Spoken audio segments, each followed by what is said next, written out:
Dore ndakugira inama, niko Yesu avuga. Ungureho izahabu yatunganijwe mu ruganda kugira ngo ubone uko uba umutunzi, kandi ungureho imyenda yera kugira ngo wambare bityo isoni z'ubwambure bwawe zitagaragara, kandi ungureho umutungo usiga mu maso yawe kugira ngo ukomoke.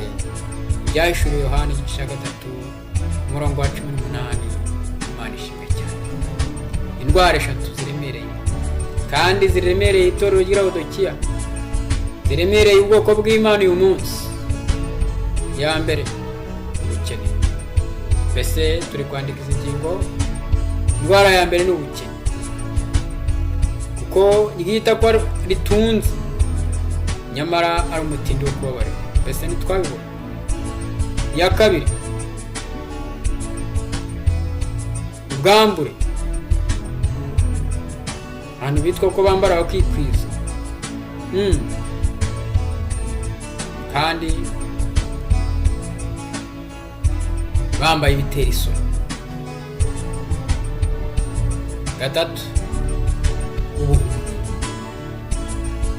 Abantu bitwa ko babona kandi batabona, ariko ibi biravugwa mu buryo bwa mwuka, ntabwo ari mu buryo bwacu busanzwe.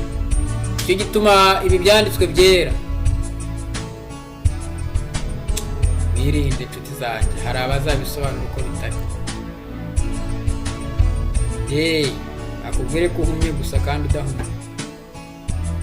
Mbese ubu turahumye koko? Bigaragara mu buryo bw'umubiri turahumye.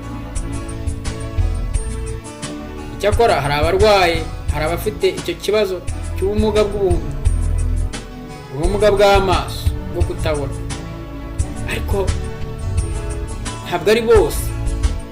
Icyo gituma nkubwira ko aya magambo avugwa mu buryo bwa mwuka. Indwara 3 ziremereye itorero ry'Indakugira: ubukene, ubwambure ndetse n'ubuhumyi. Kandi izi ndwara zikizwa n'imiti ihebuje 3 igomba kuva mu ijuru. Ndakugira inama, ungureho katwumva izahabu yatunganyijwe mu ruganda. Haleluya. Ni umuti wa mbere. Umuti wa kabiri, imyambaro yera.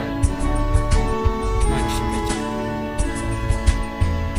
Umuti wa gatatu, umuti wo gusiga ku maso. Izina ry'Imana yacu rihabwe icyubahiro.